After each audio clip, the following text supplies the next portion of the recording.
ଜିଲ୍ଲାର ହୋ ସମ୍ପ୍ରଦାୟରୁ ସିଧାସଳଖ ବଲିଉଡ୍ ପାଦ ଥାପିଛନ୍ତି ଶ୍ରୀଯୁକ୍ତ ରାମ ସିର୍କା।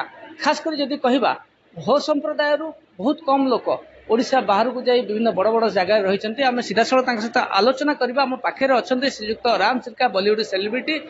ଦେଖନ୍ତୁ, ଆପଣ ସିଧାସଳଖ ଗୋଟେ ଛୋଟ ଜାଗାରୁ ଯାଇ ବର୍ତ୍ତମାନ ବଲିଉଡରେ କାମ କରୁଛନ୍ତି ଏବଂ ବଲିଉଡରେ ବର୍ତ୍ତମାନ ସେଲିବ୍ରିଟିର ଆଖ୍ୟା ମଧ୍ୟ ପାଇଛନ୍ତି। ଅନେକ କଥା କହିପାରିବେ। ଜଣେ ଆକ୍ଟର ହିସାବରେ ହେଇପାରନ୍ତି, ଜଣେ ଆକ୍ସନ କୋରିଓଗ୍ରାଫର ହିସାବରେ ହେଇପାରନ୍ତି, ଜଣେ ଫିଜିକାଲ ଟ୍ରେନର ହିସାବରେ ହେଇପାରନ୍ତି। ପ୍ରତ୍ୟେକ ଦିଗରେ ଆପଣ କାମ କରିଛନ୍ତି। କେମିତି ରହିଥିଲା ଏଠୁ ରାସ୍ତା ଏବଂ କେମିତି ତାକୁ ଏଇ ଯୋଉ ଗତିପଥଟାକୁ କେମିତି ଆପଣ ପାର କରିଛନ୍ତି? ପ୍ରଥମ ତ ସର୍ବପ୍ରଥମେ ଆପଣଙ୍କୁ ଜି ଓଡ଼ିଶାକୁ ସ୍ୱାଗତ କରୁଛି। କ'ଣ କହିବାକୁ ନେଇକି? जय जगन्नाथ। जी टीवी को सबसे पहले धन्यवाद कि ये शुरुआत ऐसा हुआ क्योंकि मैं जिस फैमिली से बिलोंग करता हूँ या हमारे जो मिडिल क्लास फैमिली है और वहाँ से वहाँ मुंबई मायानगरी बॉलीवुड का सपना देखना, तो मतलब क्या कहूँ मैं, ये बहुत बड़ी बात है और मुझे इसलिए देखना था और इसलिए मैंने देखा कि वहाँ पे ऐसे जगह से पहुँचना थोड़ा मुश्किल है मायानगरी में। तो यही सोच थी कि वहाँ कैसे पहुँचे और मैं पहुँच गया। तकलीफ़ें बहुत आई बट कोई दिक्कत वाली बात नहीं है। बट एक ही सोच है, पोखाड़ भात खाने वाले लोग हैं तो हम किसी भी तरह से गुजारा कर लेंगे, देख लेंगे। और माँ बाप का आशीर्वाद और ऊपर वाले की कृपा है कि आज तक मैं वहाँ पे हूँ। मैं तो यही है। कितना उम्र हुआ था जिस टाइम आप गए थे? कब गए थे और कितना उम्र हुआ था? कैसा रहा स्ट्रगलिंग लाइफ? जी, मैं कॉलेज कर रहा था जमशेदपुर में 2005 +2 कर रहा था। देन मैं सोचा कि उस तरफ जाना चाहिए मुझे। घर वालों से मैंने बात किया और उसके बाद मैं चला गया। ये वहाँ कैसे कैसे काम किए हैं? कौन कौन सा मूवी में काम किए हैं? क्या आज क्या एक्टर के हिसाब से कहाँ काम किए हैं और कोरियोग्राफर के हिसाब से कहाँ काम किए हैं? जी, तो 2018 के पहले मैंने काफ़ी छोटे छोटे काम किए हैं टीवी सीरियल्स में एज एन एक्टर या कोरियोग्राफर, एज ए एक्शन। तो एज एन एक्टर काम करने के लिए मुंबई गया था मैं। एंड घर से इतना सपोर्ट नहीं मिल पाता था, थोड़े बहुत कर पाते थे। तो मैंने सबसे पहले ये सोचा कि वहाँ सरवाइव करने के लिए आपको खुद से कुछ करना पड़ेगा। तो जो मैंने 10 रुपये में ताइक्वांडो सीखा था झारखंड में, और वो चीज़ मुझे वहाँ मदद मिला क्योंकि वहाँ पे फिटनेस के लिए बहुत ही लोग वो रहते हैं। इसलिए तो एज ए फिटनेस ट्रेनर मुझे वहाँ पे एक पहचान मिला, अच्छा कांटेक्ट मिला, अच्छे लोग मिले, तो मदद किए। और धीरे धीरे अच्छा जान पहचान होने के बाद फिर मैंने सोचा कि मुझे कुछ करना चाहिए जिस मकसद से मैं आया हूँ, और वो भी धीरे धीरे चीज़ें होने लगा एज ए एक्शन मास्टर और एज एन एक्टर भी। एंड देन एक शॉर्ट फिल्म किया मैंने 16 के आसपास में। फिर वो करने के बाद में मैंने सोचा कि फिर आगे कैसे होगा, क्या होगा। तो फिर मुझे मिला मर्द को दर्द नहीं होता। और फिर उसके बाद मैंने दबंग 3 किया। दबंग 3 के साथ साथ मुझे राधे दिया प्रभु सर ने, और फिर एक मलयालम किया। तो प्रभु सर के साथ जो मेरा काम और जो मैं जुड़ा उनके साथ, एक ब्लेसिंग समझूंगा क्योंकि मैं बचपन से उनका बहुत बड़ा फ़ैन हूँ। वो मेरा आइडल है, मेरे इंस्पिरेशन है। और उनके साथ दबंग 3 में काम किया मैंने।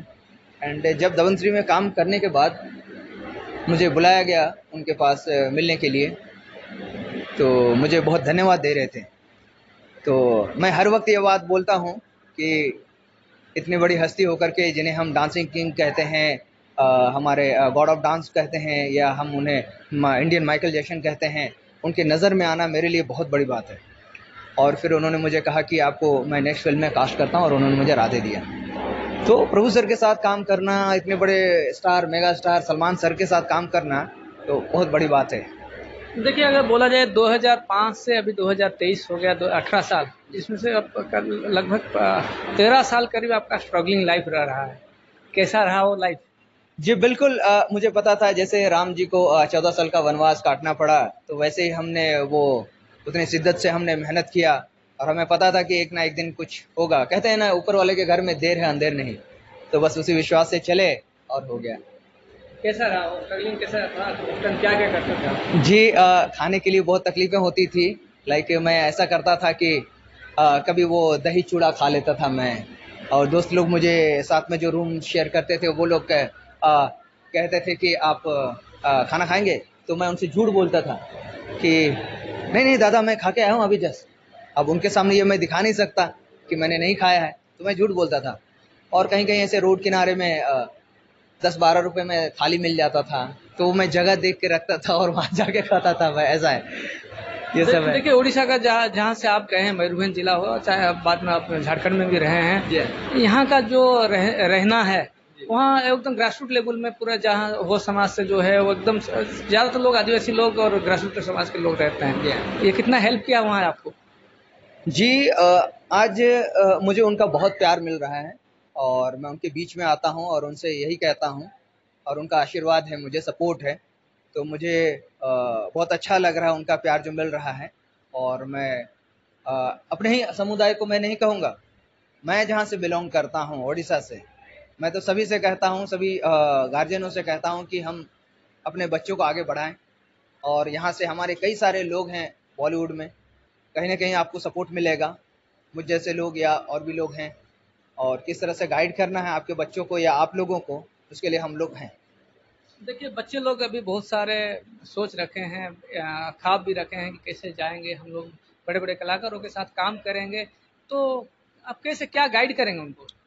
जी बिल्कुल, गाइड ये करूंगा कि जिस प्रकार से हमें लोग मिले, कई तरह के लोग मिलते हैं, तो उन लोगों से कैसे आप बिहेवियर रखते हो और किस तरह के लोग मिलते हैं, है ना।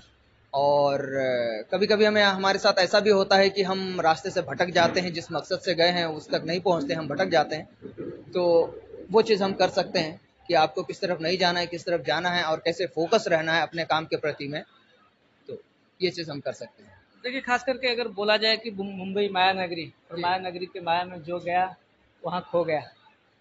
जी बिल्कुल नहीं, माया नगरी में आप जैसे कह रहे हैं कि वहाँ खो गया, जी बिल्कुल, इसमें दो बातें हैं, उसमें आपको खो जाना है। खोना इसलिए है आपके कला में खो जाइए, आप कला में खोएंगे तो इस प्रकार से आप दिखेंगे एक कला के रूप में। आप यदि वहां पे कुछ और तरीके से खो जाएंगे तो फिर खो जाएंगे, है ना। तो हम जिस मकसद से गए हैं, हम उस चीज में हम खो जाएं। और एक तो सबसे बड़ा चीज है, अगर उड़ीसा का सिने इंडस्ट्री के बारे में बोला जाए तो उड़ीसा का सिने इंडस्ट्री जैसा था वैसा ही है, और आप लोग जाके बाहर में बॉलीवुड में भी काम कर रहे हैं, लेकिन हॉलीवुड की तरफ कैसे ध्यान आएगा? जी उड़ीसा इंडस्ट्री से, उड़ीसा से बहुत सारे लोग बॉलीवुड में काम कर रहे हैं और अच्छे अच्छे टेक्नीशियन हैं वहाँ पे, अच्छे डायरेक्टर हैं हमारे। जिस प्रकार से अभी हमारा एक उड़िया फिल्म आई दमन, और बहुत अच्छा सपोर्ट मिला बॉलीवुड से भी उसको, और काफ़ी जगह से लोगों ने तारीफ़ की, और मैं भी देखा उसको, हमने साथ में देखा, वहाँ पे प्रीमियर हुआ था। तो मैं यही कहना चाहूँगा कि अभी थोड़ा चेंजेस हो गया था, और बाकी जगह हम मदद कर रहे हैं, बाकी इंडस्ट्री को हम ग्रो कर रहे हैं, बहुत अच्छा बिजनेस कर रहा है। तो हमारे जब टैलेंटेड लोग हैं और दूसरी जगह काम कर रहे हैं, चाहे वो साउथ में है चाहे बॉलीवुड में, तो हम क्यों ना उड़िया इंडस्ट्री के लिए काम करें, थोड़ा सा समय निकाल के, है ना। बहुत ज़्यादा नहीं देना है, थोड़ा थोड़ा वक्त देना है, और फिर हम कर सकते हैं। इतनी अच्छा कल्चर है हमारा, और कल्चर के आर्ट ऑफ कल्चर जो हमारा उड़िया का है, जिससे उसकी पहचान है? आज जिस तरह से कंतारा आया, देखिए वो ट्राइबल स्टोरी होकर के उसको दुनिया वालों ने पसंद किया। तो हमारे पास इतनी सारी स्टोरी है उड़ीसा में, मुझे ऐसा लगता है, तो हम क्यों ना उस पर काम करें। आपको अभी तक कभी स्कोप मिला है कि नहीं? अगर स्कोप मिलेगा तो क्या रहेगा रेट? बिल्कुल, अभी तक तो ऐसा कुछ मुझे किसी कांटेक्ट वगैरह नहीं हुआ है, और यदि मौका मिलता है तो मैं डेफिनेटली करना चाहूँगा। क्या रहेगा जो नया पीढ़ी है उसके लिए, उन लोगों के लिए क्या एडवाइस रहेगा? उनके लिए यही रहेगा कि हम जिस तरह आगे आए, आप लोग भी आगे आइए और अपने इंडस्ट्री के लिए काम कीजिए, क्योंकि आप यदि कलाकार हैं तो अपने इंडस्ट्री के लिए बचाना या सोचना उसके बारे में, यह हमारा कर्तव्य है। बहुत बहुत धन्यवाद राम जी। आम सहित थिले राम सिरका जी की आदिवासी अधुषित जिला मयूरभंज जाई वर्तमान बॉलीवुड पाद थापिछन्ति। केवल एक्टर नुहे, एक्शन कोरियोग्राफर एवं फिटनेस ट्रेनर, अनेक सेलिब्रिटी फिटनेस ट्रेनर भाव काम कर सुजोग मिलने से ओडिशा आसी ओडिया हॉलीवुड जगत को निजर अवदान देवे बोली कहते। राउरकेला सुशांत कुमार दास, जी मीडिया।